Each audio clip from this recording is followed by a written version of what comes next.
د افغانستان 13 کلن بهرنی سیاست ټیک د خپلواکۍ له کاله راپیلېږي. غازي امان الله خان له برټانیا د خپلواکۍ له اعلان سره سم له نورې نړۍ سره د اړیکو دروازې پرانیستلې.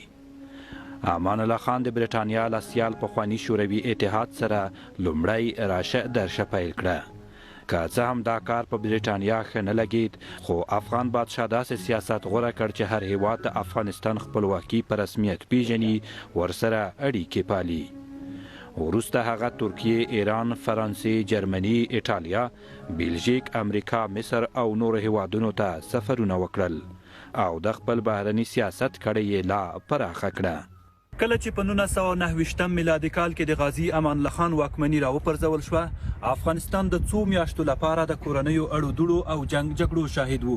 په دغه موده کې افغانستان د کوم بهرني هیواد سره خاص بهرنۍ اړیکې نه درلودې، ان تر دې چې یو شمېر تاریخ لیکونکي وایي چې په دغو جګړو کې د برټانیا او فرانسې په شان سفارتونه هم لوټ شول.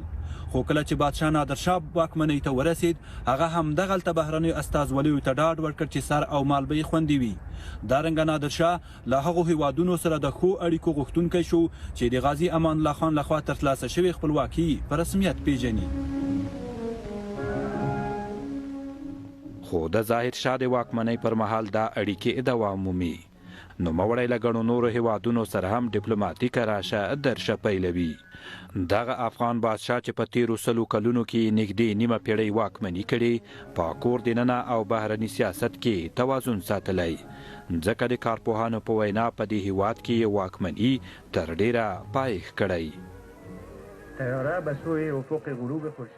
دې دور کې د امریکا او پخواني شوروي سیالي او سړه جګړه پیلېږي، خو افغان بادشاه دواړو سره ښې اړیکې پالي او هغوی له افغانستان سره د مرستو په برخو کې سره سیال ساتي. د ظاهر شاه د واکمنۍ پر مهال افغانستان په نړیوالو شخړو کې د ناپیلتوب سیاست غوره کړ. د ناپیلو هیوادونو په ډلو کې ورګډ شو او ان د دوهمې نړیوالې جګړې پر مهال هم له یوه لوري سره ونه درېد. خو په دې دوره کې چې کله داود خان لومړی وزیر شو، هغه د پښتونستان موضوع راپورته کړه. ورسره پاکستان د افغانستان د بهرني سیاست په برخه کې ډیر حساس شو. هغه امریکا او لویدیځ د ځان ملګري کړل، له هغوی پوځي مرستې ترلاسه کړې. برعکس افغانستان له روسیې او هند سره اړیکې ټینګې کړې او هغوی د پښتونستان په موضوع کې د افغانستان ملاتړ وکړ.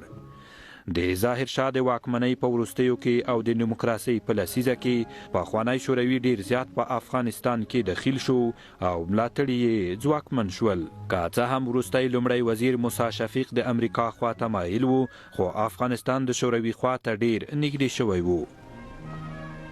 خو کله چې داود خان بیا واک ته ورسید، ورو ورو یې بیا خپل لوری بدل کړ. د مرستو جلبولو لپاره یې عربي هیوادونو، پاکستان، چین او امریکا سره د ملګرتیا لاس وغځاوه. د روسیې په ځای نورو لورو ته د داود خان د لیوالتیا زیاتوالی بالاخره د دې لامل شو چې په افغانستان کې د پخواني شوروي پلوي سیاستوال او چارواکو ته دا فرصت په لاس ورشي چې دغه مخ اړوونکی افغان مشر له مخې لرې او دلته د پخواني شوروي په خوښه حکومتونو ته لاره هواره کړي. بهرنی سیاست د افغانستان سم سیاست په بې طرفۍ ولاړو او د بلاکونو نه د باندې و.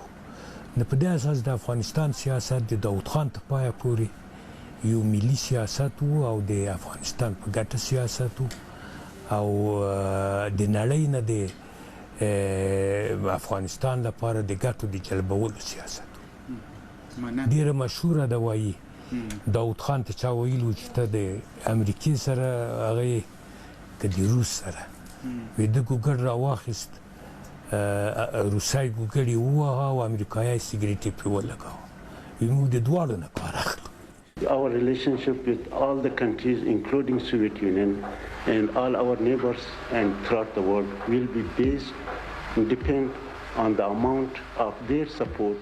په 1959 کال کې د نور محمد ترکی له واکمنۍ تر 1991 پورې چې ډاکټر نجیب الله واکمن و، افغانستان له شوروي سره و.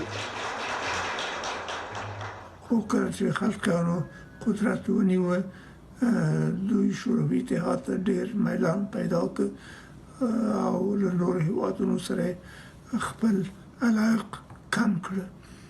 نو هماغه و چې د افغانستان ناپیره سیاست له منځه لاړه. خو د امریکا لویدیځ عربو او پاکستان له ملاتړه برخمنو مجاهدینو دې چارې ته د پای ټکی کېښود. د شوروي اتحاد له ماتېدو او د ډاکټر نجیب الله د حکومت له نړېدو وروسته افغانستان په نړیوال ډګر کې یوازې پاتې شو. د مجاهدینو په دوره کې د افغانستان بهرنی سیاست دومره فعال نه و تر هغو چې طالبانو د دوی نږدې 15 کلنۍ دوره پای ته ورسوله. د طالبانو واکمني پاکستان، سعودي عرب اماراتو په رسمیت پیژندلې وه، خو له نورې نړۍ سره ګوښې پاتې وو. د افغانستان تیر 100 کلنی بهرنی سیاست د همدغه ودانۍ سره تړلی او ورسره ورته دی. دا د افغانستان د بهرنیو چارو وزارت په انګړ کې د ستوري ماڼۍ ده چې له 100 کلونو ډیر عمر لري. لکه څنګه چې د افغانستان بهرنی سیاست له اسکوټوټې تیر شوی، همدغه ودانۍ هم سړې او تودې ورځې لیدلې دي. کټ مټ لکه د افغانستان بهرنی سیاست چې ځینې وخت دروازې تړل شوې، دغه ودانۍ هم د څو کلونو لپاره یې دروازې تړل شوې وي. خو په افغانستان د امریکا له برید او نوي حکومت له راتلو سره د افغانستان په بهرني سیاست کې کاملا یو نوی څپرکی پرانیستل شو. د پخواني ولسمشر حامد کرزي په لومړیو کې افغانستان نږدې د نړۍ له ټولو هیوادونو او لویو قدرتونو سره ډیپلوماتیکې اړیکې پیل کړې او په ډیرو نړیوالو سازمانونو کې ورګډ شو. د طالبانو د ملاتړ په تور افغانستان پر پاکستان تورونه پورې کړل او اسلام آباد بیا کابل په دې تورن کړ چې ګواکې هند یې له خاورې پر دوی ګزارونه کوي. پاکستان د افغانستان څخه دوه شی غوښتل. یو د ډیورنډ د خط رسمیت غوښت چې موږ ابدا ورته حاضر نه وو. دوهم د افغانستان د خارجي سیاست کنټرول غوښت چې هغه ته موږ ابدا حاضر نه وو.